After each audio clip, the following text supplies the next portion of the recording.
Florensky ahora va a desarrollar el aspecto positivo. Ya dimos el paso, ¿se acuerdan? Vimos primero las dificultades, después ya vimos el primer paso de la aceptación de la verdad al tú, y ahora vendrá el desarrollo de lo positivo. En la página 297, más o menos, no sé, unos 10 renglones, donde inicia el punto 6, de que acaba el párrafo, dice: a la luz de la fe, el camino de la sensibilidad con el que comenzó la búsqueda de la verdad se muestra como la idolatría de la intuición ciega, y el camino del razonamiento por sí solo como el orgullo de la autonomía discursiva. Acuérdense que ya nos había mencionado esto Florensky. Si nosotros únicamente nos apegamos a lo que los sentidos nos transmiten, vamos a incurrir en una idolatría. Por ejemplo, los contemporáneos idólatras de la materia, que dicen que todo es materia. Esa será la idolatría. O bien en el orgullo de la razón, que dice lo que se le da la gana, así sean puras tonterías.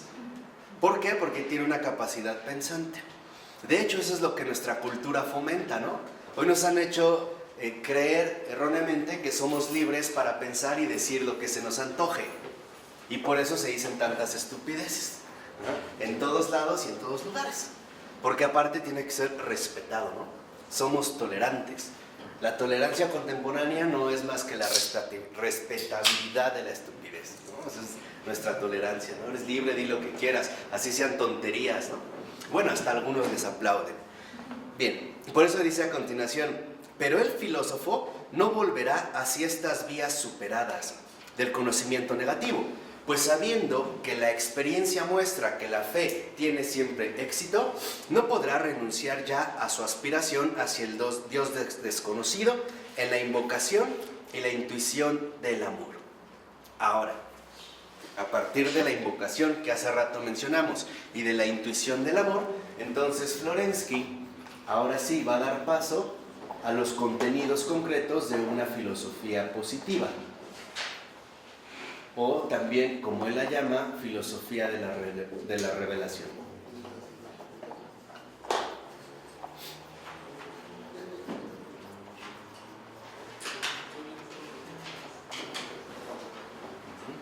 ¿Qué es ahora lo que nos vamos a concentrar? ¿Quedó claro lo anterior? ¿Seguros? Sí, creo que ya vamos como a buen ritmo, ¿no? Ya vamos avanzando más. Dice en la filosofía de la revelación. Fíjense cómo plantea Florensky las cosas de un modo bastante agudo y bastante preciso. Dice al inicio del 1: para responder a la cuestión ¿qué significa conocer realmente la verdad? Es necesario preguntarse previamente ¿qué significa conocer? O sea, yo no puedo decir ¿qué significa realmente conocer la verdad? Si antes no he indagado siquiera en qué significa conocer. Entonces, cuando hablamos de una filosofía positiva, de una filosofía de la revelación, en un primer lugar vamos a indagar en el ámbito del conocer. Vamos a darnos cuenta si realmente, ¿no?, se lleva a cabo este acto en particular, o bien vamos a determinar si lo que llamamos conocimiento es tal o no lo es. Estas son las bases. Primero vamos a indagar a fondo en lo que sería el conocer. Por eso en los 3 últimos renglones dice Florensky, ahora expone Florensky desde la cima del conocimiento real de la Trinidad, donde el conocimiento como acto de fe es un don de la misma divinización. Entonces, en la filosofía positiva, y esto obviamente es coherente con lo que vimos, el conocer como tal es primero un don, no es un resultado del intelecto humano. Señor Descartes se equivoca al dudarlo todo y después querer reconstruirlo todo, según sus posibilidades pensantes. No, el conocimiento como filosofía positiva o filosofía de la revelación del acto de fe es un don. Por eso lo único que en un primer momento se requeriría es rectitud de intención. Eso es a veces lo que precisamente se nos pide, ¿no? Que a los que aman realmente la verdad. ¿Pero el conocimiento no es lo que la ciencia dice? No. No. De hecho, o sea, el conocimiento como tal no es una explicación humanamente lógica. ¿Por qué? Porque ahí no se agota el conocer. A menos de que recibamos este don, nuestro conocimiento en realidad es bastante ingenuo, bastante imperfecto e incluso a veces bastante errado. Entonces aquí lo primero que reconocemos es el conocer como tal en una filosofía positiva aparece por un don. Y entonces el conocer en un primer momento es receptivo. Acuérdense, para Florensky la primacía no está en el yo, no es subjetiva, la primacía es objetiva. O sea, en realmente recibir este don. Por eso creo que también, y vale la pena mencionarlo, no todos estamos llamados al estudio. ¿Por qué? Porque a veces, precisamente, si no se tiene ese don, es cuando vemos filósofos o estudiantes de filosofía que empiezan a leer algo y deliran, ¿no? Terminan ahí revolcados en unas cosas bien extrañas, ¿no? Empiezan a sacar ideas raras. Entonces, el conocer como tal aparece como un don. Ahora, vamos a ir explicando paso a paso en qué consiste este peculiar don. Vámonos a la página 299. En la página 299 dice el libro, más o menos, sí, en la página 299 dice el libro. En primer lugar, es necesario situar a la razón en su lugar ontológico propio. Y aquí es donde viene entonces una de las grandes aportaciones filosóficas de Florensky. El don del conocer no es meramente epistemológico, como decían los griegos, de episteme, conocimiento. El don del conocer no es epistemológico, es ontológico. ¿Qué significa que el don del conocer sea ontológico? Que nos remite este don a un ser concreto. O, por ponerlo en otros términos, el conocer no depende de los contenidos. El conocer depende de un acontecimiento. El conocer es un suceso. A veces se les llama iluminación. O fenomenología. Esa es la sabiduría divina. Por eso, ahora entendemos por qué Juan decía, ¿no? El que realmente transita en el espíritu de la verdad, lo juzga todo. Y él no es juzgado por nadie. ¿Por qué? Porque literalmente este ser concreto es un acontecimiento, es un don, no son contenidos, como humanamente nosotros los llevamos a cabo. Es una apertura a una dimensión que nosotros ni siquiera sospechamos. Entonces, este carácter ontológico del conocer nos lleva entonces a un auténtico acontecimiento. No son contenidos, sino que es un nuevo modo de pensar. Pues no son ideas, No. son sucesos. Pero sucesos que van a tener repercusión en tu propio pensar. En mi conocimiento, que me van a revelar un conocimiento. O sea, te van a otorgar un nuevo modo de conocer. Ya no vas a conocer como los demás. Y es cierto, cuando tú realmente eres cristiano, no ves el mundo como todos. Tus definiciones tampoco son las usuales, ya no son las normales. Tus estructuras, ¿no?, habituales se ven despojadas. Y en efecto asumes nuevas estructuras. Mencionaban el ejemplo de Francisco de Asís. En Francisco de Asís se ve muy claro cómo todo lo habitual en él es dejado de lado y asume una nueva estructura diferente, ¿no? Hay una renovación en este sentido tajante.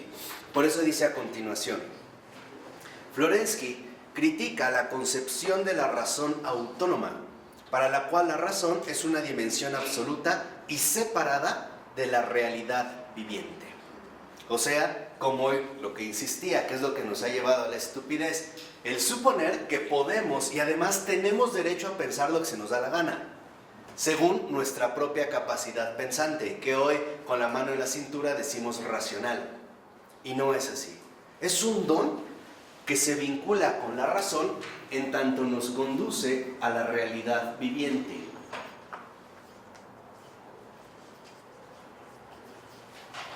Alguien nos comparte este don. Alguien literalmente lleva a cabo este acontecimiento de carácter ontológico como un don en nuestro conocer. O sea, lo que aquí nos está mencionando Florensky es que el auténtico conocer en la filosofía de la revelación no es subjetivo, es objetivo. Es un don de la verdad. Y ya dijimos, ¿cómo se accede a esto? En la oración. Por eso es lo que yo les decía. El propio von Balthasar insistía mucho en que la teología se hace de rodillas.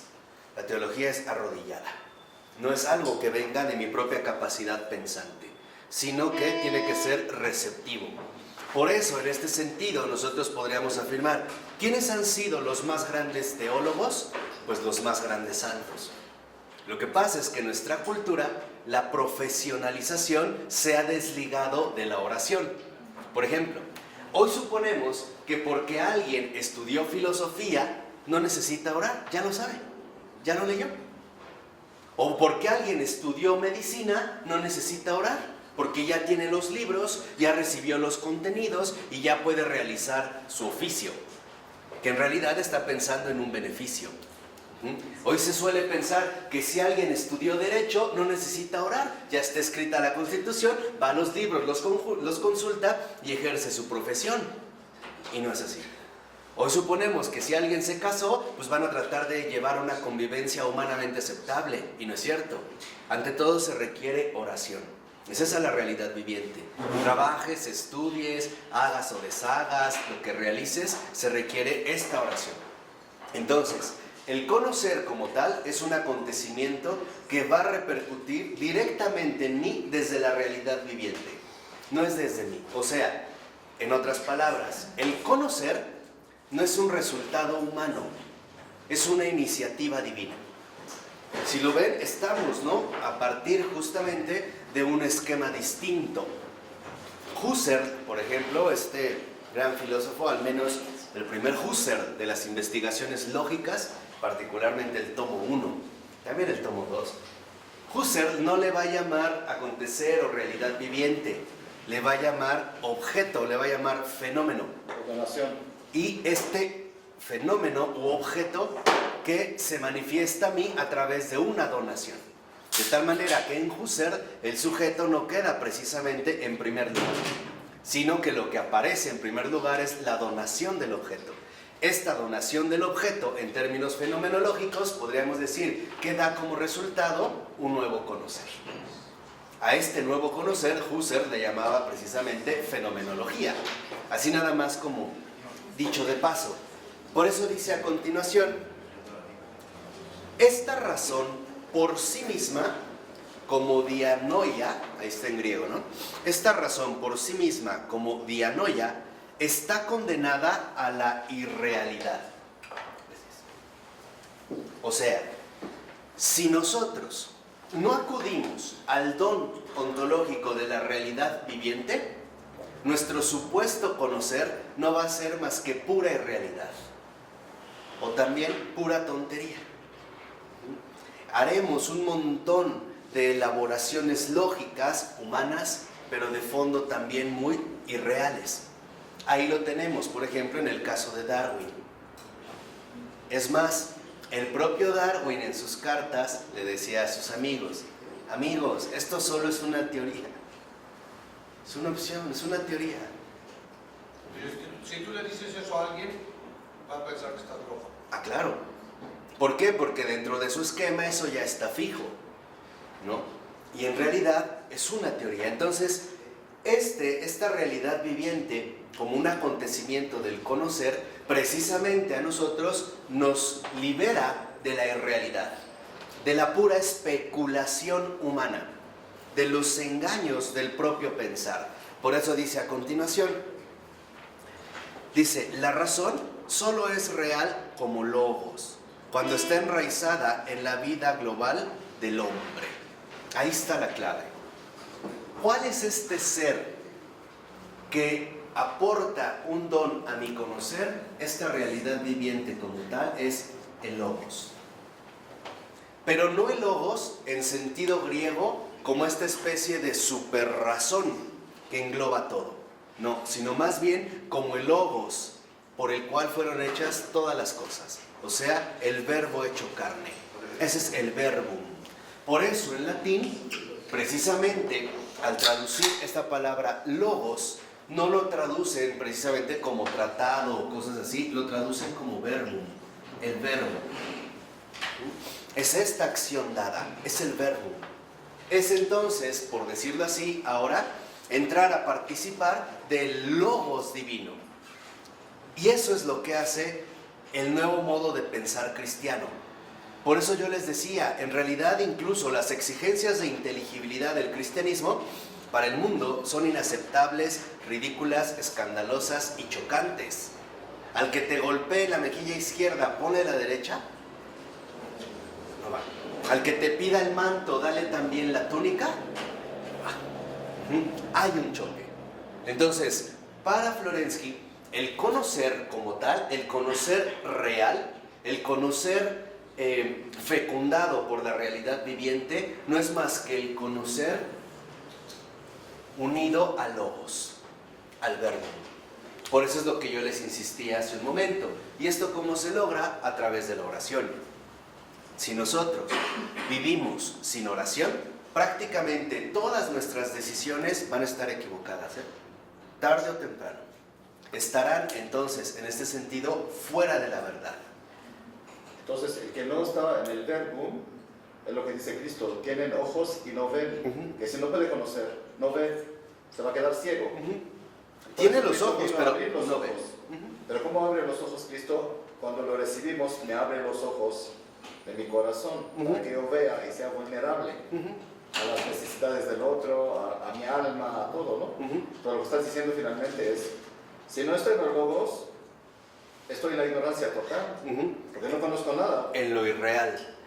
De tal manera que entonces, por ejemplo, el logos verbum, para nosotros también en este sentido, es la luz verdad.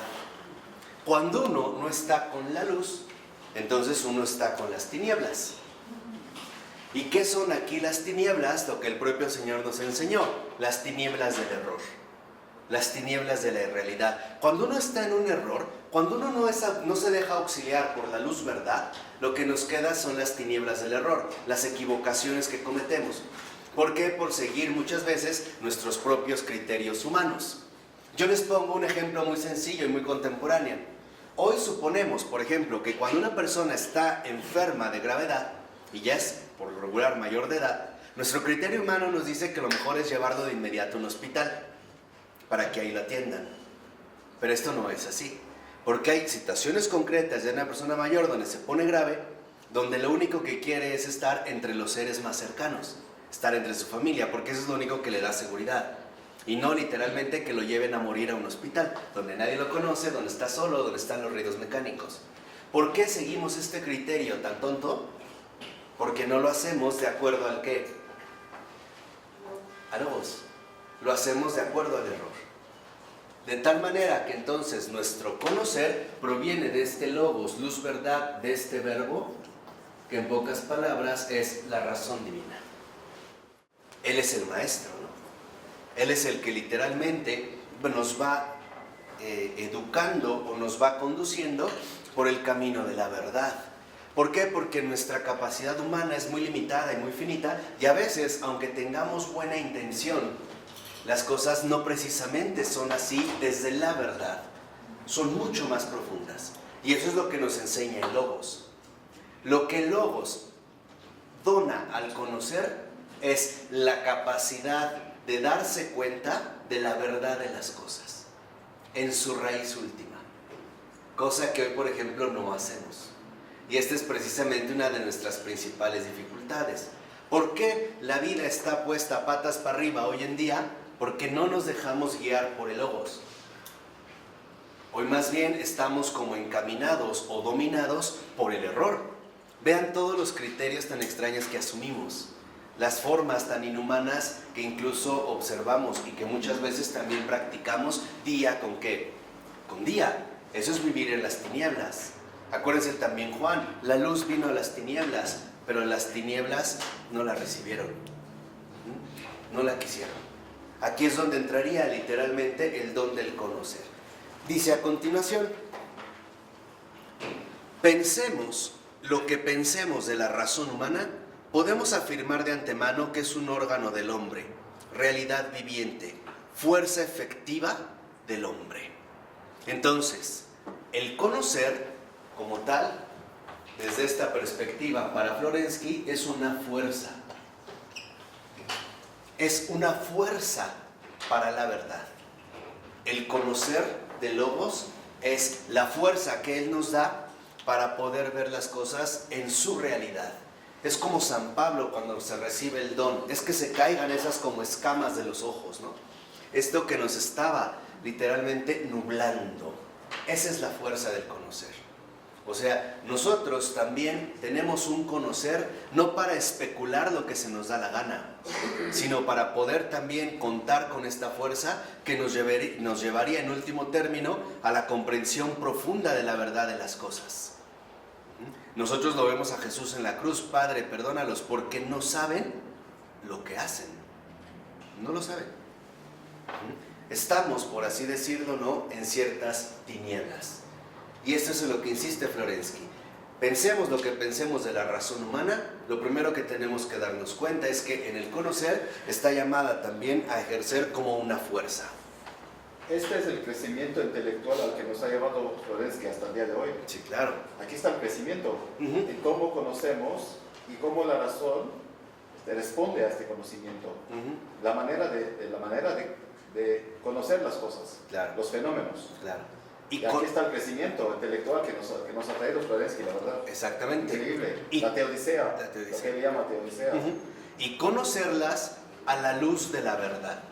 Por ejemplo, hoy tenemos otro criterio moderno bien equivocado. A veces, hoy pensamos ingenuamente que con una sola etiqueta definimos la esencia de una persona. Ejemplo, ahí va el borracho. ¿Ya? Como si con esto lo dijéramos absolutamente ¿qué? Todo. Y eso no es verdad. Eso justamente va contra la verdad. ¿Por qué? Porque queremos cerrarlo a una mera perspectiva subjetiva. Y no es así. El asesino, el violador, eso no lo define. Sí, porque este borracho es un hijo de Dios y necesita mi ayuda. No es un borracho, es alguien que es hermano mío y que yo tengo que hacer algo con él. Claro. Esto es lo que nos lleva literalmente a ver, ¿no?, a vivir conforme a la auténtica razón. O sea, vivir realmente según la luz de la verdad, según la verdad que todo lo ilumina, según la verdad que nos hace libres, o acorde con esta verdad profunda y radical. Perdón, Marco, de hecho, así se une mi razón a la razón de Dios. Quiere decir que empiezo yo a pensar tal como Dios piensa, claro, y actuar tal como Dios actúa, porque mi pensamiento ya se une al pensamiento de Dios. Ya puedo actuar en consecuencia como me dicta la razón divina, que es una razón espiritualizada. claro. Ya no veo al borracho como un borracho, sino lo veo como alguien que yo tengo que ayudar, como alguien que yo tengo que querer, como alguien que yo tengo que sacar de este vicio. E incluso servir, ¿no?, ponerme a su servicio. Esto es precisamente lo que Florensky llama la ontología de la razón. O sea, este es el nuevo ser de la razón. Por eso para Florensky está claro que el conocer no depende de unas hipótesis intelectuales, sino de un nuevo ser. Lo dice cuatro renglones. Entonces, sin Dios, la razón no existe, nada más es entendimiento. Nada más. O sea, sería una razón ciega. No tiene fuerza para poder llegar más allá. Claro. O sea, no sería más que un error. En cambio, cuando se recibe el don, nos da este logos, la fuerza para ir más allá de lo que suponemos y no quedarnos a veces en opiniones bastante, incluso injustas, ¿no?, o bastante limitadas. Por eso lo dice en estos 4 últimos renglones. Si la razón no participa del ser, el ser no participa de la razón, es decir, que es alógico. Desde aquí se hacen inevitables el ilusionismo y el nihilismo de cualquier clase, para acabar en un escepticismo indigente. O sea, fuera del logos, fuera del verbum, no hay más que error. Por muy sofisticado que sea, lo vimos con Kant. Si nosotros leyéramos sin la ayuda del verbum, del logos, a Kant, quedaríamos encantados con Kant. Suena muy bien, es como un castillo, ¿no? Intelectual bien hecho, preciso, geométrico, a la alemana, ¿no? Centímetro a centímetro, todo encaja, como una maquinaria de ingeniería, ¿no? Es siguiendo el modelo de Newton, ¿no? Ahí todo preciso, matemáticamente establecido. Sería muy fácil caer en las redes del error. Y esto es muy importante. Solo el don y la gracia nos libra del error. Y aquí es donde entramos a otro tema que no vamos a abordar, pero vale la pena tener en cuenta, y es el tema de los caminos de la providencia. Por eso a veces decimos, ¿cómo un filósofo tan inteligente no pudo darse cuenta? Porque no es algo humano. Es cuestión de gracia. No puede. Muy bueno. No puede.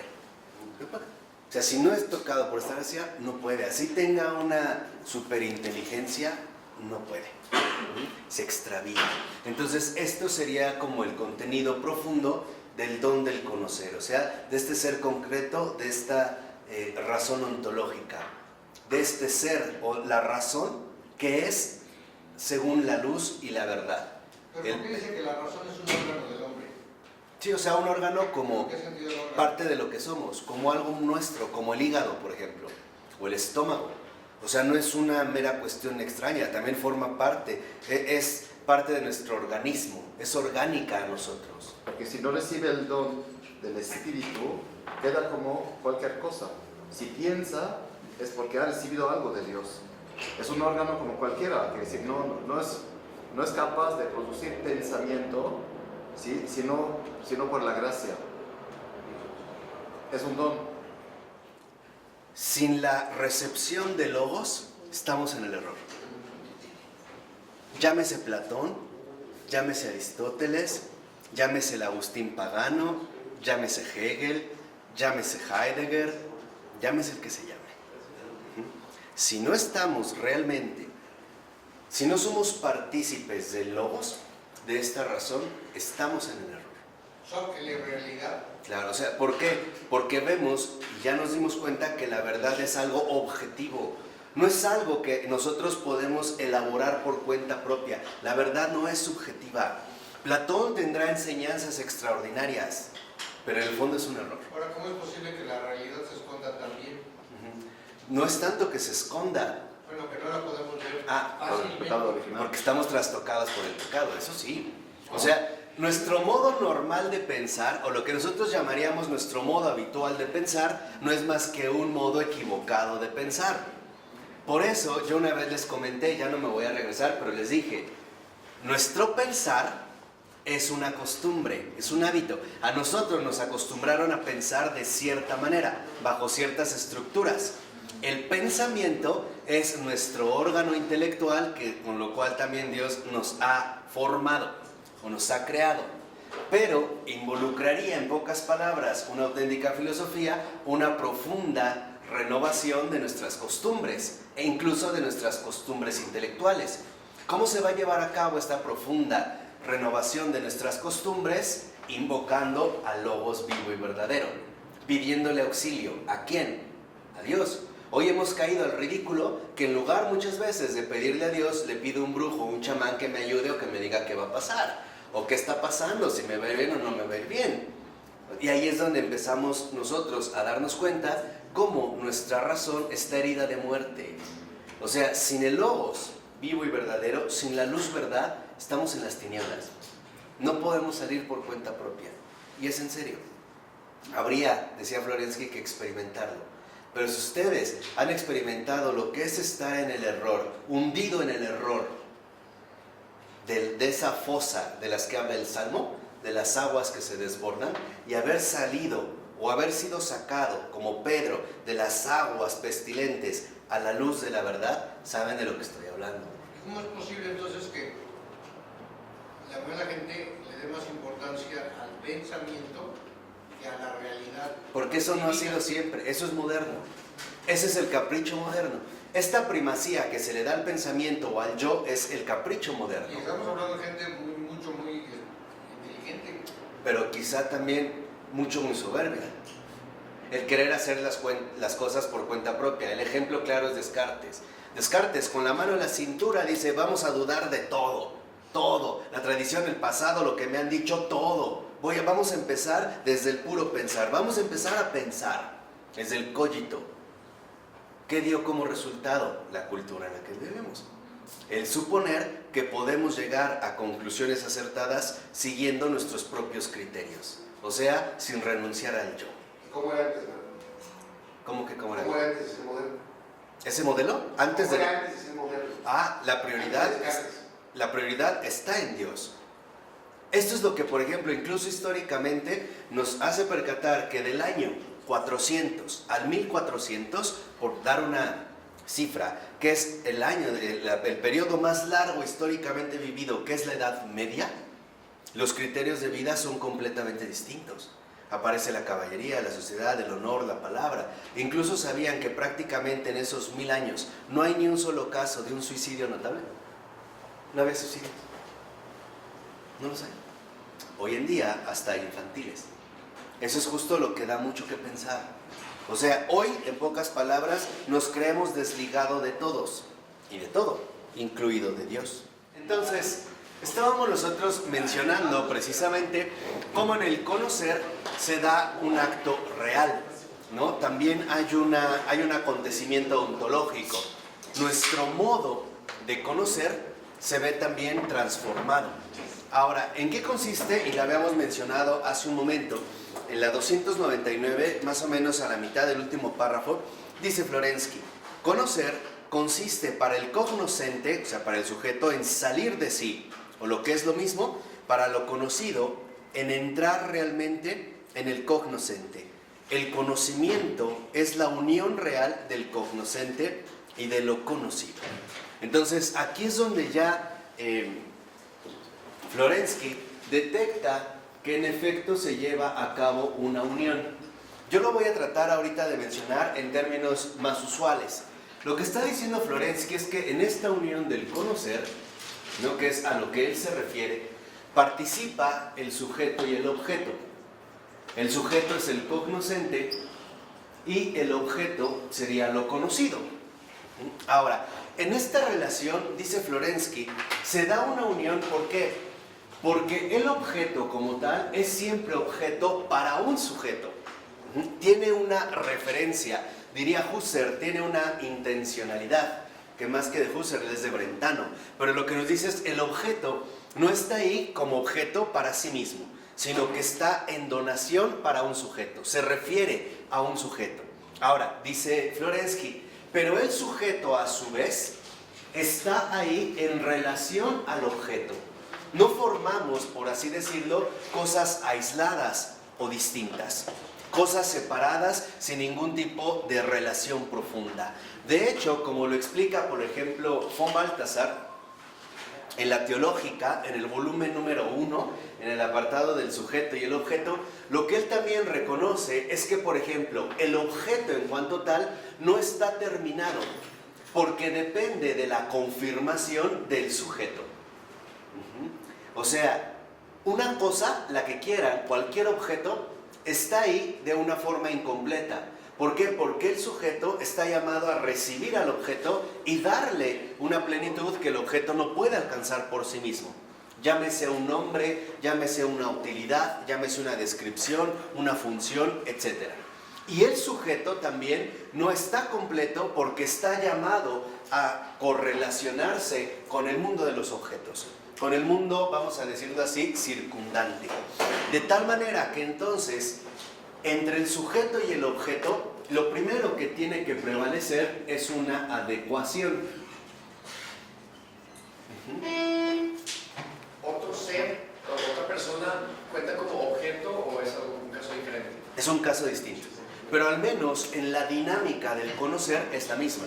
O sea, el conocer no solamente es un sujeto, una conciencia trascendental, según Kant, según el idealismo, que define los objetos. En realidad, este sujeto, en cuanto tal, está incompleto si el objeto no se le dona. Si el objeto... Perdón, entonces esto viene desde Génesis. Sí. Estamos precisamente en un ámbito de interrelación, de tal forma que entonces lo que hace el error, lo que hace la ausencia de logos o la razón, es alterar cualquiera, vamos a decirlo así, esta adecuación profunda. ¿Por qué? Porque cuando está el error, o bien a la kantiana, le damos la preferencia al sujeto y nos olvidamos del objeto, o bien, según el empirismo, le damos la preferencia al objeto y nos olvidamos del sujeto. Entonces, en un primer momento, en el conocer como unión, lo que se lleva a cabo es una adecuación, una complementariedad. De tal forma que el sujeto está abierto al objeto y el objeto está abierto precisamente hacia el sujeto. No son cosas distintas. Nuestro acto de conocimiento, precisamente en cuanto tal, involucra esta relación mutua. No son cosas aisladas. Por ello, si lo vemos en la página 300, en la nota 48, hacia el final dice el texto: en esta duplicidad del ser, el sujeto y el objeto del conocimiento, se sobreentiende también para la conciencia de la humanidad la unificación o superación de esta dualidad como algo igualmente verdadero. El cognoscente y lo conocido están auténticamente unificados, pero es considerada igualmente verdadera en esta unificación la consistencia propia de ambas dimensiones. O sea, esta adecuación en el conocer precisamente a nosotros nos lleva a una unificación. Quedamos unificados en nuestro acto de conocimiento, en tanto sujetos en relación con un objeto, y en tanto los objetos se dirigen precisamente a nosotros como sujetos del conocimiento. Entonces hay una unificación, no hay una separación o una ruptura, sino que hay una complementariedad mutua. Por eso dice a continuación: en el acto del conocimiento no se puede separar el sujeto del conocimiento de su objeto. El conocimiento es al mismo tiempo el uno y lo otro. Dicho más exactamente, el conocimiento es precisamente conocimiento del objeto por el sujeto. Eso es el conocimiento. O sea, el conocimiento es el conocimiento del objeto por el sujeto. Hay una vinculación, hay una relación profunda. Y dice, una unidad en la que solo en la abstracción se pueden separar el uno del otro, pero una unidad en la que el objeto no es aniquilado en el sujeto, así como el sujeto por su parte no se diluye en el objeto del conocimiento que se encuentra fuera de él. Entonces, el conocer en cuanto tal como unión, en efecto, constituye la unificación real del sujeto y del objeto. ¿Por qué para nosotros es quizá un poco complicado captar esto? Por nuestra herencia intelectual moderna, que pensamos siempre en términos separados. Un ejemplo, también desde la modernidad nos hemos acostumbrado a definirnos como individuos. Y entonces cuando hablamos de sociedad, hablamos de la sociedad como un conjunto de individuos, que en realidad se reúnen en número, pero cada individuo defiende sus propios intereses particulares. Por eso, por ejemplo, hoy en día, en realidad, a pesar de que estamos tan acostumbrados a hablar de la sociedad, nos hemos vuelto sumamente antisociales. Nos molestan las multitudes.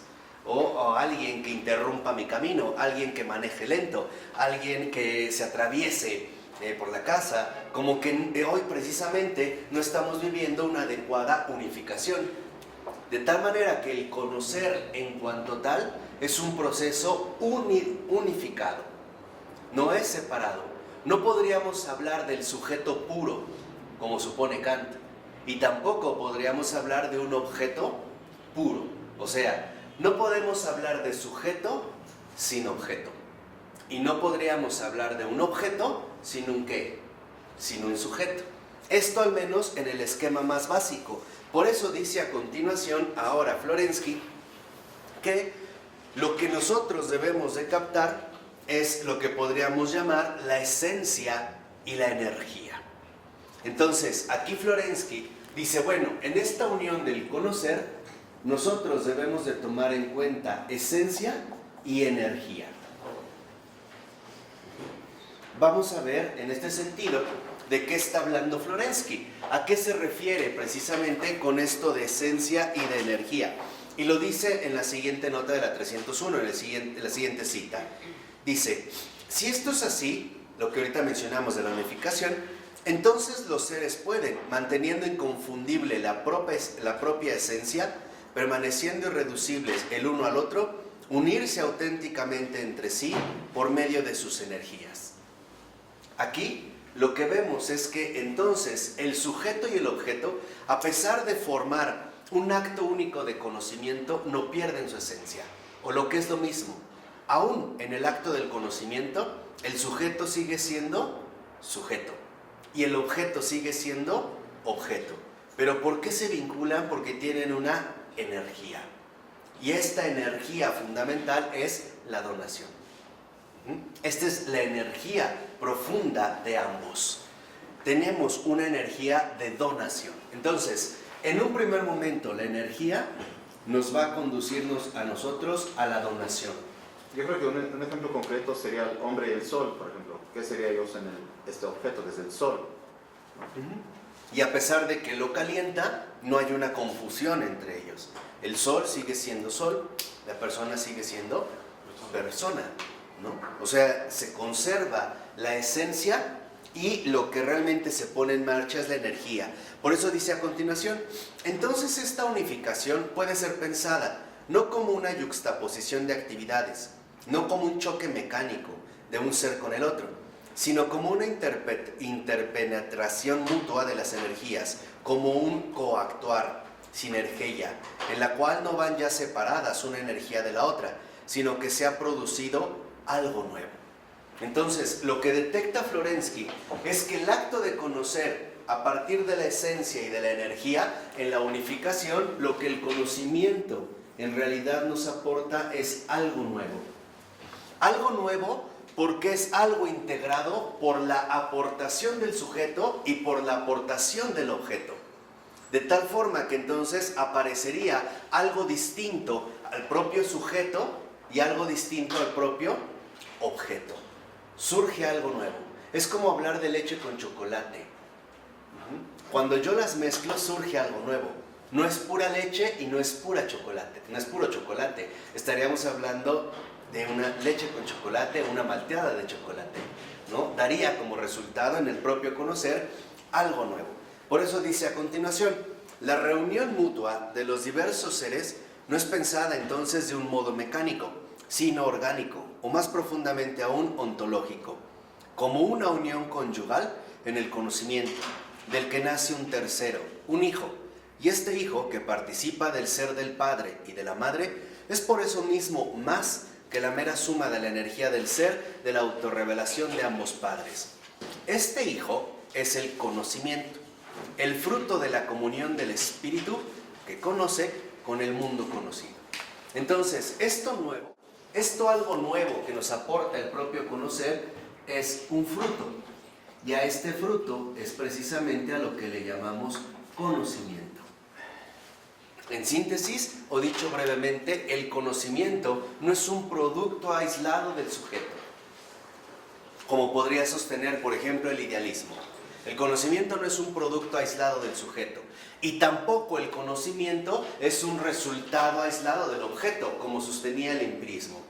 Lo que en realidad es la aparición de algo nuevo, de un tercero. Entonces, aquí, en un primer momento, en efecto, lo que detecta Florensky es que también el conocer tiene, por así decirlo, una estructura trinitaria.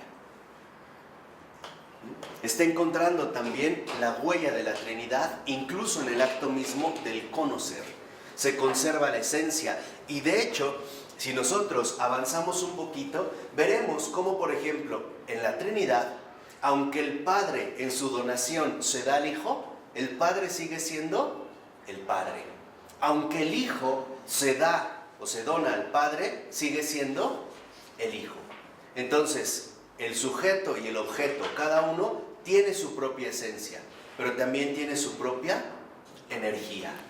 Cuando juntamos esencia y energía, justo lo que obtenemos es el conocimiento. Este fruto nuevo. En pocas palabras, y esto es lo más relevante, creo, es que lo que Florensky nos muestra es que el conocer también involucra una estructura dinámica y que el ser como tal no es algo estático o único como se suele suponer, por ejemplo, en las definiciones más usuales de la filosofía. El ser como algo solito, aislado, que no cambia y que no sé qué cosa. No, aquí en realidad estaríamos hablando de que en pocas palabras, Todo lo creado tiene una esencia, permanece, tiene una permanencia que nosotros llamaríamos identidad. Pero esta identidad no está llamada a cerrarse a los demás, sino que también posee la energía de la donación.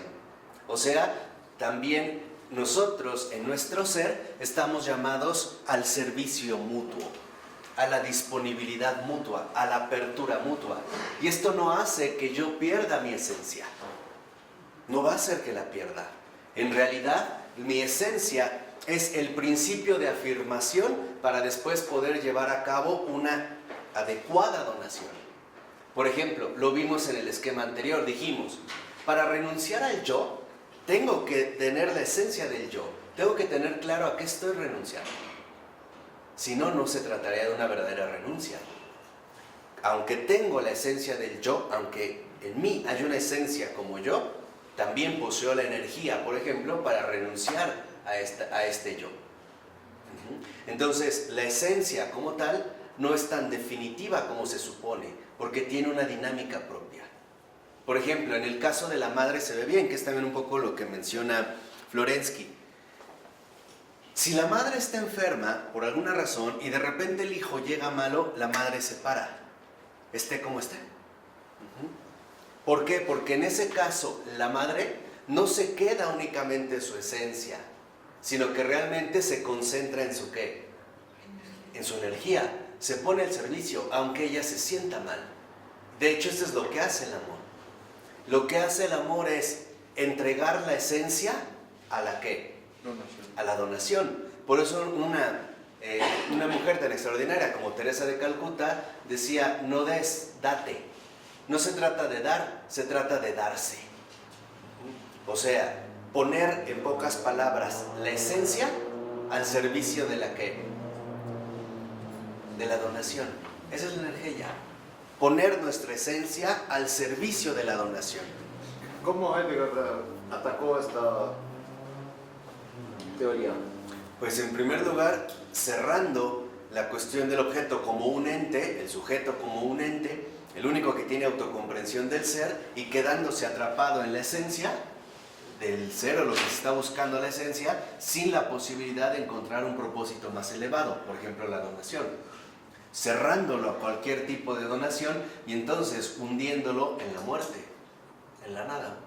No hay hacia dónde dirigirme. ¿Ese es el ser igual a nada? De tal manera que, por ejemplo, en el caso de Heidegger, no hay una unificación, hay una separación que no se puede superar. Por ello, dice a continuación, fíjense, al iniciar el 1.3, los 3 primeros renglones son muy fundamentales. Dice, si el conocimiento es una salida real del sujeto, porque me estoy saliendo de mí para dirigirme al sujeto, así el objeto también sale de sí para entregarse y viceversa. La fe es entonces la mayor afirmación posible de la realidad. ¿Por qué dijo esto Florensky y es tan radical? Porque entonces la fe es el mayor conocimiento posible de la realidad, porque significa salir de los límites subjetivos de lo humano, salir de los límites estrechos del yo. Por eso es que no hay conocimiento más alto que el que nos aporta la fe. Ese es el conocimiento más profundo de la realidad, porque ya no lo estamos nosotros observando a partir dentro de nuestros propios criterios o según nuestras propias dimensiones o preferencias. Ya no. Entonces, para Florensky, el verdadero conocer como tal, el auténtico conocimiento es la fe. ¿Por qué? Porque el fruto nuevo, algo nuevo que surge del acto profundo del conocimiento, es la verdad de las cosas. Esta verdad que aparece como una profunda novedad, como algo realmente extraordinario. Por ejemplo, Edith Stein, cuando hablaba de una flor, toma el ejemplo de una flor y decía Edith Stein, decía, una flor como tal, vean, ese es el conocimiento de la fe, decía, no solo es un vegetal, o no forma parte solamente del reino vegetal, tampoco es un adorno. Claro que puede funcionar así, pero no es solo eso. Decía, una flor en realidad, lo que nos está expresando, fíjense, ese es el conocimiento de la fe, es una noble enseñanza para nosotros. ¿Por qué? Decía, porque una flor alcanza su máximo esplendor cuando florece, cuando abre, mostrando su mejor dimensión, su mejor olor, su mejor color. De tal manera que entonces nosotros también deberíamos de aprender de las flores a abrirnos lo mejor posible, compartiendo nuestro mejor olor, nuestro mejor color, nuestra mejor forma. Dice, y una vez que la flor alcanzó su esplendor, se marchita. ¿Qué significa esto? Que ya muere. Pero murió una vez que alcanzó su mayor plenitud. Ese es el conocimiento de la fe. Entonces, por ejemplo, en términos metafísicos, Edith Stein da un paso mayor y dice, es que el ser no es estático. Todas las cosas no son, a ver, vamos a ponerlo un poco de esta manera. Aquí hay una cosa, pongamos una manzana.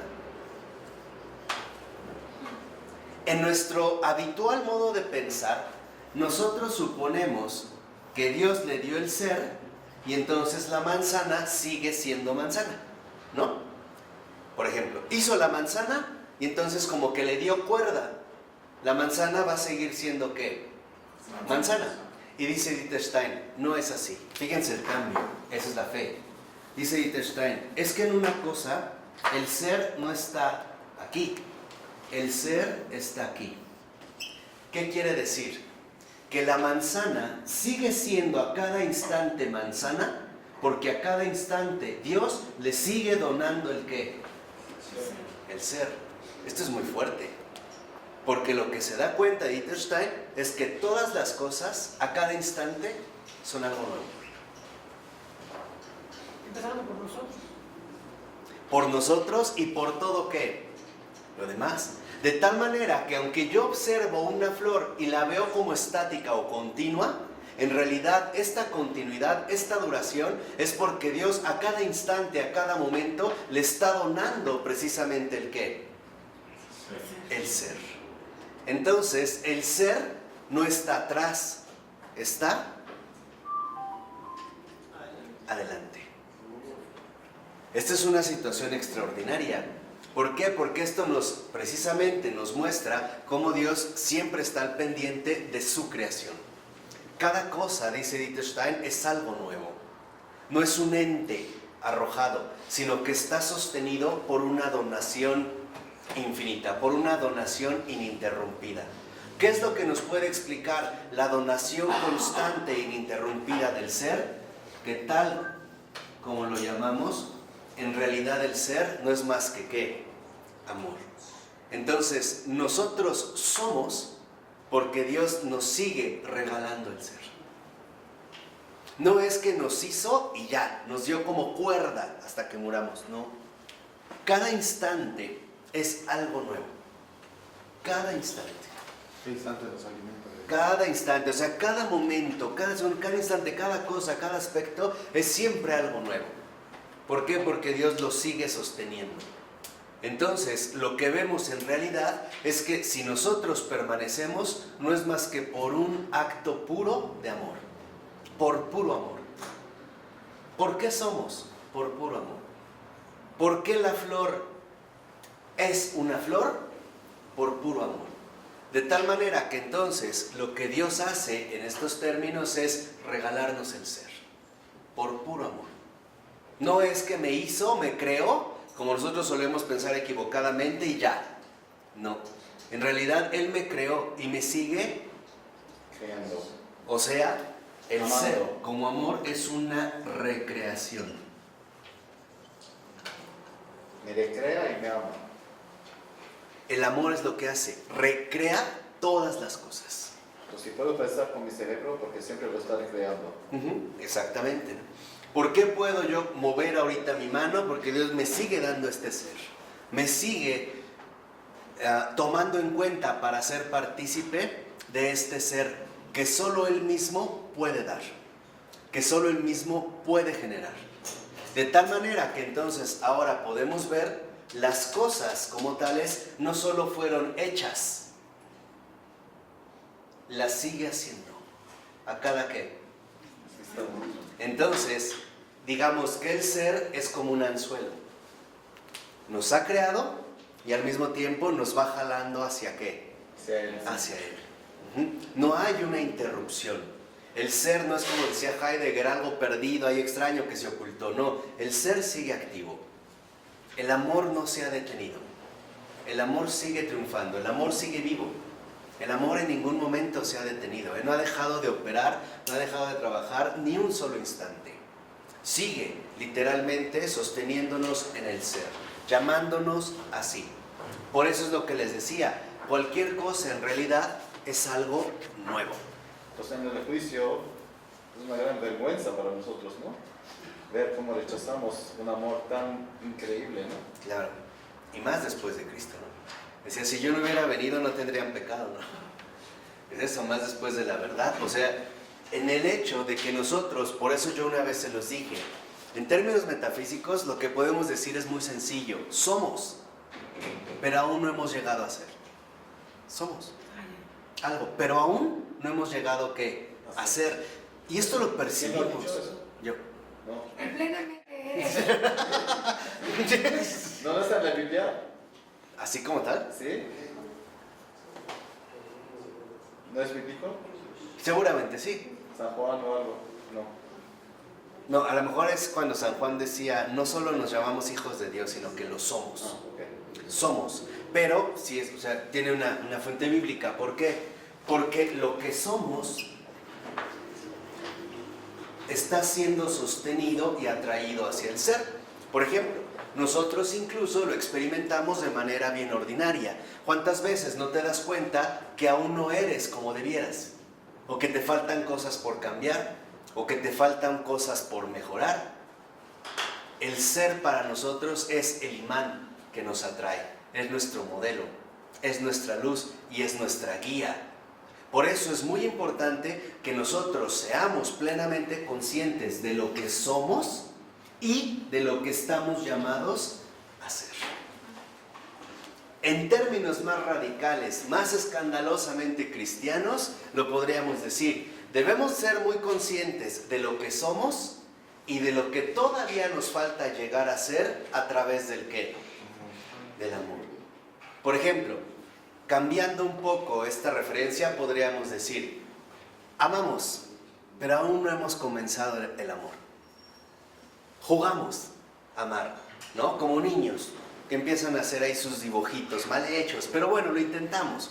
Pero aún nos falta pasar de la forma en la que amamos a realmente hundirnos en el amor. Cuando uno accede al amor, ya no hay límite. Ya no hay límite. Y el Señor nos lo dijo, ¿no? Lo que para los hombres es imposible, para Dios es posible. Yo te pongo un ejemplo muy sencillo, perdonar. Perdonar es humanamente imposible. No tendríamos ni la fuerza ni las ganas para poder hacerlo, la verdad. Y no obstante, si nos dejamos atraer por el ser, entonces podremos participar del amor. De tal manera que entonces nuestra vida no viene del pasado, ni del presente. ¿Tú dices el futuro? No, allá vamos. Sí. Sé que no me quiero detener mucho, pero es como para romper esquemas. O sea, por ejemplo, nosotros en términos usuales decimos, Dios me creó, y lo pienso en una temporalidad. Por ejemplo, me creó en el ¿qué? En el pasado. Pero en realidad, no solo Dios me creó, me sigue recreando. ¿Ya viste? De tal manera que entonces lo que somos, en pocas palabras, la fuerza que sostiene lo que somos, se llama esperanza. Por eso un mundo sin esperanza se quebranta. Por eso cuando nosotros le perdemos sentido a la vida, es porque estamos encadenados hacia el pasado. Queremos caminar monstruosamente hacia adelante, decía Chesterton, pero mirando atrás. Decía Chesterton, cuando eso pasa se forma un monstruo. Por eso sin Dios no hay futuro ni presente. No hay nada. Ni pasado. Nada. Por eso, ahora lo vemos, como en efecto el pecado justamente va en sentido contrario. El pecado no nos invita al futuro, nos lleva al ¿qué? al Nos pasado. lleva a la desesperanza, ¿no? O sea, a perder de vista esto y regresar a lo acontecido. Por eso nuestra marcha ontológica, nuestro ser, viene del futuro. Es algo anticipado. Es algo que está por delante de nosotros. Por eso, en pocas palabras, lo que somos depende... Perdón, ya me emocioné metafísicamente, pero creo que vale la pena tenerlo claro. Lo que somos depende de lo aún por venir. No vamos en línea recta, ¿eh? Cada instante de vida es un regalo de Dios. Eso es lo que les quiero decir. Cada instante. No es como un coche de cuerda donde nos dio cuerda y a ver, de aquí a los 40 años y te acabas. No. Cada instante de vida está para nosotros lleno de un porvenir. Por eso en una ocasión también les comenté, cada instante de tiempo posee semillas de eternidad. Por eso es que lo que nosotros hacemos, en efecto, tiene repercusión para siempre. Porque si viene de lo aún por venir, ¿en dónde se va a ver reflejado lo que hacemos? En el futuro. O sea, nuestra orientación de vida es futura, es eterna. Por eso somos, pero aún no hemos llegado a ser. De tal manera entonces que en los siguientes 2 renglones dice el texto, la verdad salida de sí mismo y por tanto el conocimiento más elevado se da en la fe religiosa, no en la ciencia, no en los laboratorios, no en los libros de texto, en la fe religiosa. Nadie fuera del cristianismo había planteado algo así. Todos eran ahogados o por un pasado irremediable o por un futuro inalcanzable que aterra, que espanta, que no podemos controlar, que nos domina.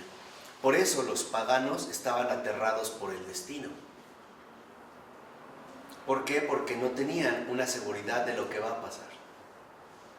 ¿Qué pasa con todas las nuevas corrientes modernas del New Age, por ejemplo, que te proponen sí el perdón, que te proponen tipos de ayuno y demás, pero que no tienen ese fundamento en Dios? Lo único que termina siendo pues, es un simulacro, ¿no? Es un engaño. Es un simulacro de opciones que te resultan viables, pero que en realidad al carecer de este fundamento no alcanzan el verdadero amor. Por eso les decía, fuera de Logos Verdad es un engaño. Por ejemplo, el club de los optimistas, ¿no? Tú proclama, todo está bien, nada me puede pasar, ¿no? Qué felicidad, soy feliz, ¿no? Me están violando, pero yo proclamo, nada peor me puede pasar, estoy feliz, todo el mundo está bien, todos contentos. Es un engaño. ¿Por qué? Porque no estamos agarrados a la verdadera fuente de lo que somos. Y la fuente de lo que somos es justamente el amor. No son más que opciones, la verdad, mediocres para las situaciones complejas y realmente complicadas que atravesamos.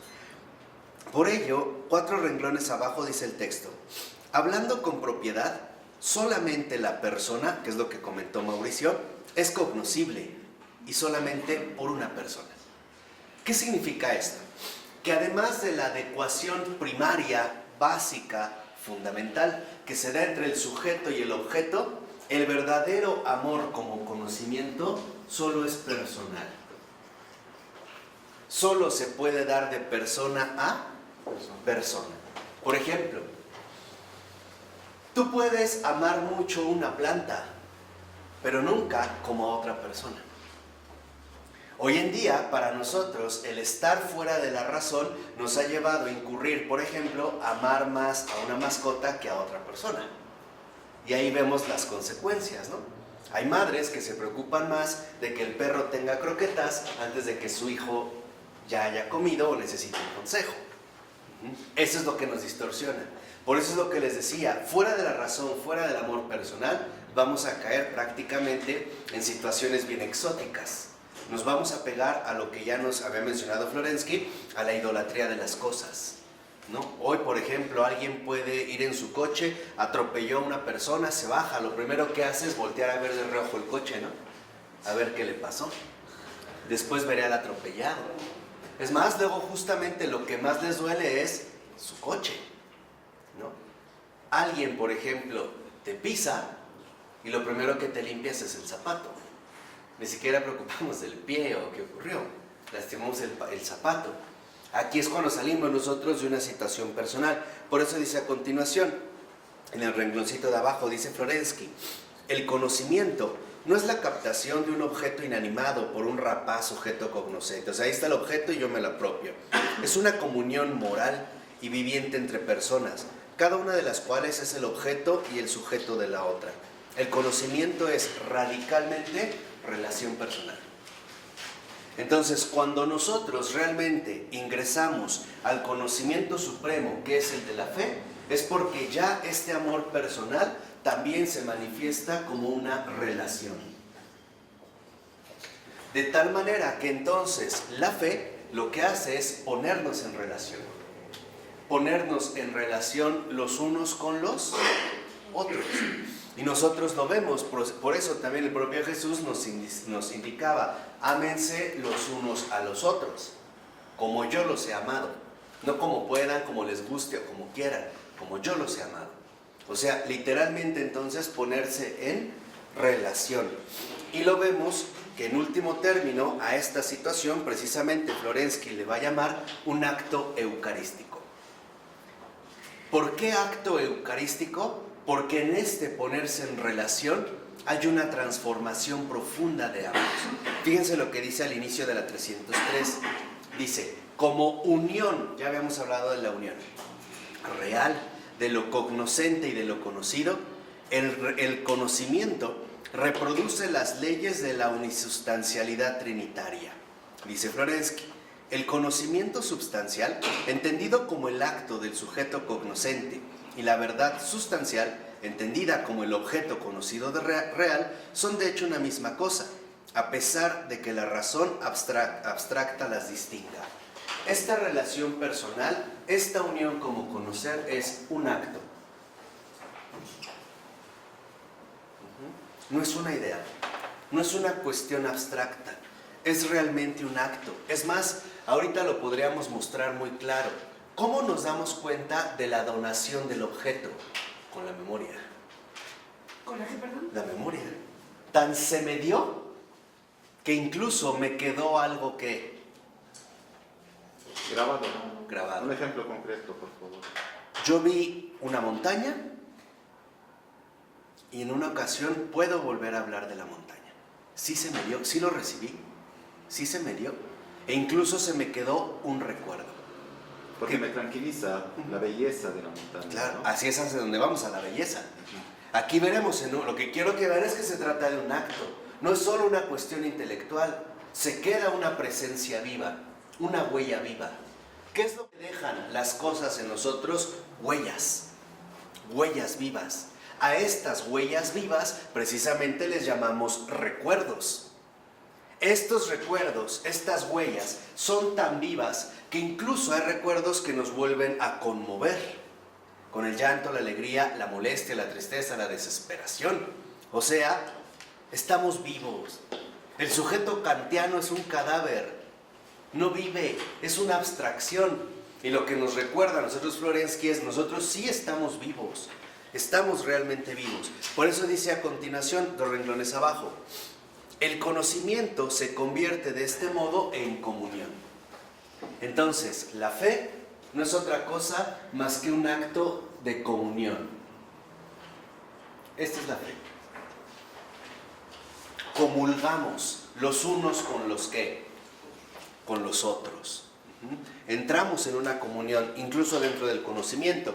Dice a continuación, conocer substancialmente la verdad, es decir, entrar en comunión con la verdad misma, es por tanto penetrar realmente en el seno de la Trinidad Divina. Y no solo establecer un contacto ideal con la forma exterior de la misma. Podríamos llamar a este conocimiento, comunión, un conocimiento eucarístico. Por cuanto el conocimiento verdadero, el conocimiento de la verdad, no es posible más que por una transubstanciación del hombre, por su deificación, es decir, su conversión ontológica en una criatura nueva. Por eso el conocimiento de la fe es un acto eucarístico, es una transformación de nuestro ser. Ya no soy yo. Es la deificación, es precisamente lo que Florensky llama, se conoce este acto de comunión, esta unión, este acto del conocer de la fe, es precisamente la deificación. Es la criatura nueva. Es precisamente lo que a nosotros nos coloca en una transubstanciación, en una transformación radical. Y de hecho eso es lo que hace el amor. Yo he conocido personas que a lo mejor atravesaban una situación muy complicada y con el amor cambiaron. Algo en efecto los toca. Hay un cambio profundo. Por eso, igual en la 303, Florensky lo resume de una manera muy bella. Hablando del acto de la fe, los dice 4 renglones antes de que acabe la página. Dice, se trata en último término de un tremendo misterio. Fíjense, cómo menciona esto, un tremendo misterio. Dice, la entrada de Dios en mí, sujeto filosofante, y mi propia entrada en Dios, verdad objetiva. Entonces, el tremendo misterio en el acto de fe es la entrada de Dios en mí, sujeto filosofante, y mi propia entrada en Dios, verdad objetiva. Fíjense, en este acto de comunión, yo, sujeto, participo de la objetividad de Dios. Y Dios, como objetividad, ahora forma parte de mi subjetividad. Para hacer su obra en el mundo también. Exactamente. A través de mí. Este es el tremendo misterio. O poniéndolo en términos a lo mejor más filosóficos, el tremendo misterio es que el infinito se adecúe a lo finito. Lo que nos explicó una vez Florensky, el tremendo misterio es que Dios no nos aniquile con su presencia. Ese es el tremendo misterio. Que el santo de los santos se haga tan pequeño como para habitar en un corazón humano. Que el santo de los santos, el 3 veces santos, el Altísimo, el Dios único, vivo y verdadero, se haga tan pequeño, tan accesible a una criatura incluso afectada por el pecado. El tremendo misterio ya explicó Florensky antes, yo nada más se los recuerdo. El tremendo misterio consiste en que en este acto eucarístico, en la criatura, la gracia y el pecado parecen como mezclarse, pero no con un pacto. O sea, no es que convivan como en armonía, sino que en realidad en la criatura el hecho de ser pecador, de acuerdo a la adecuación divina, le permite recibirlo sin que lo aniquile. O sea, la gracia que es tan grande no acaba con el pecado. No acaba con el pecador o con el objeto. no, se acaba con el pecado. Sí, pero bueno, no acaba con la persona. Exactamente. Con la debilidad de la persona. Exacto. O sea, Más que todo. cuando entra la gracia, literalmente, lo primero que modifica es nuestra ¿qué? Pero no la esencia. Pero fíjate que había un sacerdote que decía, no me acuerdo bien, pero en una clase que tomé, que nosotros no tenemos capacidad cuando comulgamos de recibir a Cristo en nuestra alma, porque nuestra alma es muy pequeña. Entonces entrábamos nosotros en el alma de Dios, o sea, en el corazón de Cristo. Y que lo bello es que ahí vemos, por ejemplo, la comunión de los santos. Y que ahí vemos, por ejemplo, a nuestros difuntos. Y ahí podemos platicar con ellos. Sí. Eso es bueno, eso también es lo que decía San Agustín, ¿no? Decía, cuando nosotros recibimos el cuerpo de Cristo, en realidad nosotros no lo comemos a Él, es Él el que nos come a nosotros, es el que nos absorbe. Pero también cabría mencionar algo importante, Dios sí asume a su criatura tal y como es, con su finitud, con su pequeñez, con su insuficiencia, sí la asume, la llena y la desborda, pero no la niega, ¿no? La toma así en su situación concreta, en su situación real. Por eso entonces aquí vemos el tremendo misterio de que siendo subjetivos participemos de la verdad objetiva y que la verdad objetiva, inabarcable, inagotable, se adecúe a mi propia realidad subjetiva. Dicho en otros términos, el tremendo misterio es que Dios se haga hombre y el hombre se edifique. Eso es lo que está de por medio. Ese es precisamente el gran misterio del amor. Y este gran misterio del amor, en último término, precisamente a lo que nos conduce, es a la dinámica trinitaria de la verdad, el bien y la belleza. O sea, los trascendentales. En este tremendo misterio que hemos mencionado, de que lo infinito se haga finito, de que lo finito acoja lo infinito, entonces aparecerá una determinada dinámica. Y esta dinámica, en efecto, es trinitaria. Ahorita vamos a ver cómo Florensky lo expone e incluso lo va a tratar de presentar de una determinada manera. Lo dice, por ejemplo, en la página 304.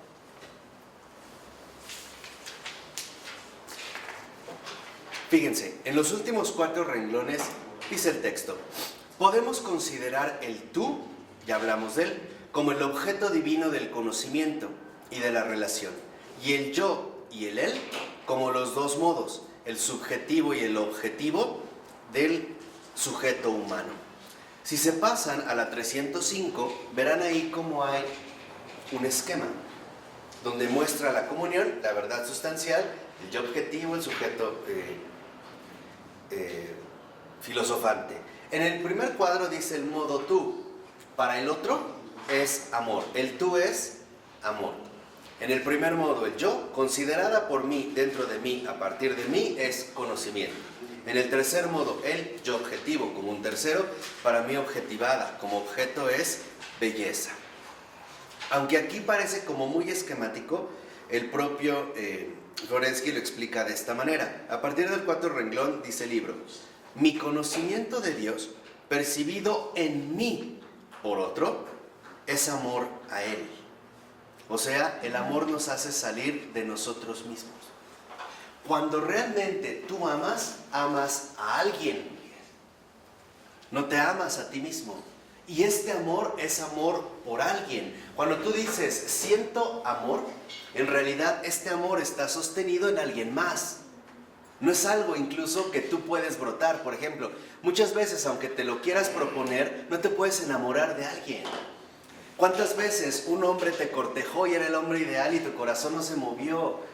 Llegó un pelafustán, un patán, un barrendero y te fuiste con él. O sea, no te puedes obligar a amar. Entonces, en el amor, lo primero que en efecto realiza en nosotros es sacarnos de nosotros mismos.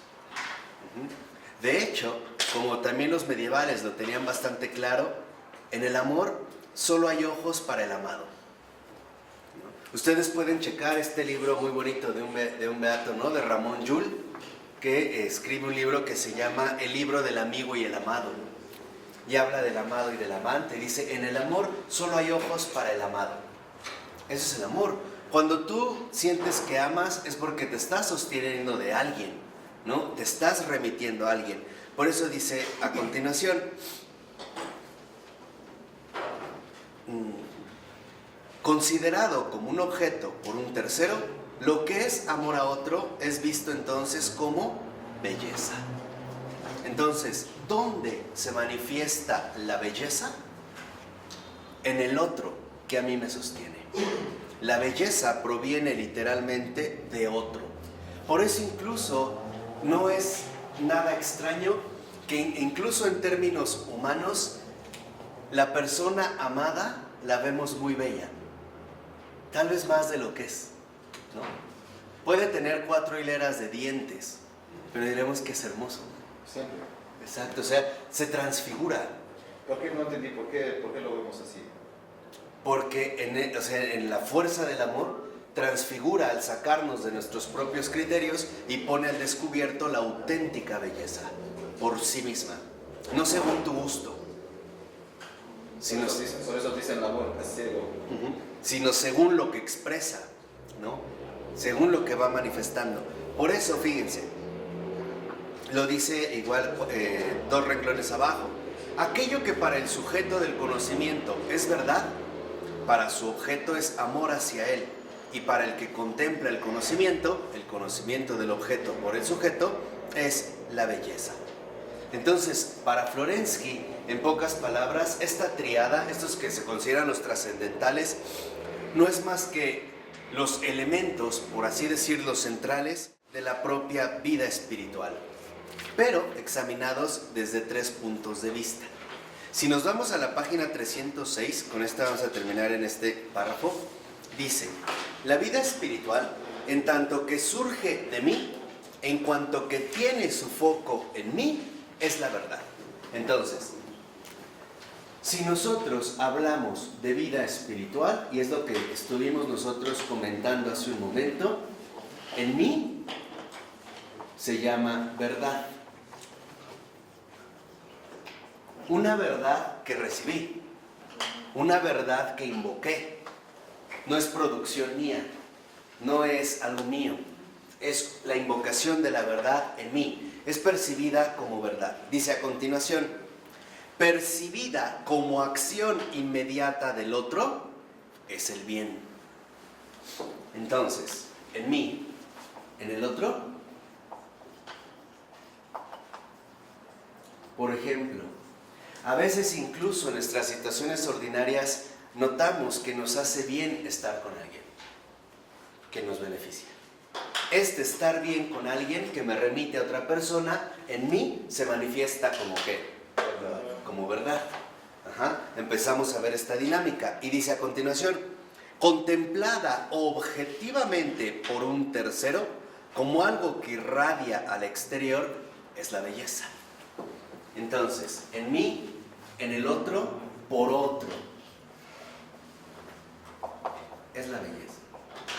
Ejemplo: cuando a veces alguien te dice: qué bonita pareja hacen, es contemplado por un tercero. En mí, esta presencia de la vida espiritual se traduce como verdad.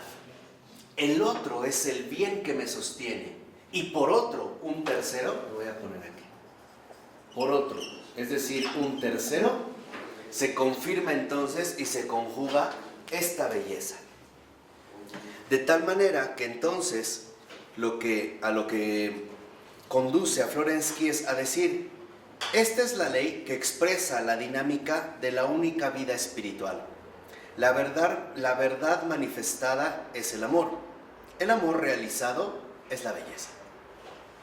Entonces, la verdad que se manifiesta en el bien, como bien, es amor.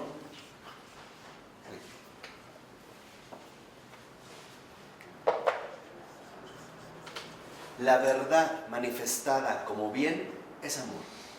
El amor siempre nos hace bien. ¿Estamos de acuerdo? El amor siempre nos hace bien. Y esto se confirma en mí como una verdad. Ahora, cuando este bien se realiza, se llama belleza. Entonces, para Florensky, la belleza es la realización del amor.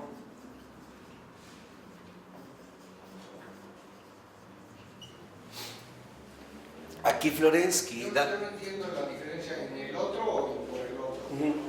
Por otro. En el otro es, por ejemplo, pensábamos en una relación humana de pareja, ¿no? En mí es verdad que estar con esa persona en el otro, estar agarrado del otro, referido al otro, me hace bien. Es un bien. Gracias a ti, tal, gracias a ti o por ti, tal. Y un tercero, por otro que es, digamos, distinto pero unido en esta misma relación, es lo que confirma la belleza. Porque es precisamente el que percibe la realización del amor. Por ejemplo, a veces en un matrimonio, la belleza como realización del amor aparece con los hijos.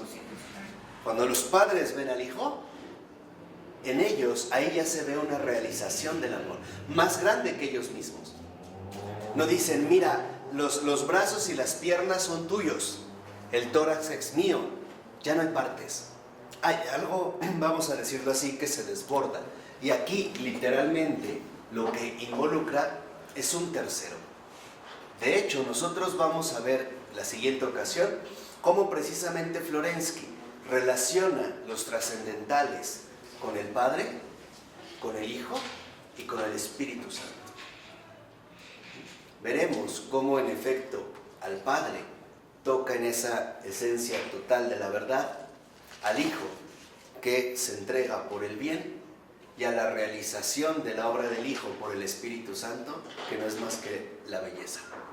O bien la realización precisamente de esta belleza. Por eso aquí lo único que me interesa que se queden en esta ocasión es que la verdad manifestada en el amor se llama bien. La verdad que se manifiesta en el amor se llama bien. Y la realización de este bien precisamente se llama belleza. ¿De acuerdo? Bueno, vamos a dejarle aquí, si les parece bien. En el nombre del Padre, del Hijo y del Espíritu Santo. Amén. Pues muchas gracias, buenas noches y buen provecho.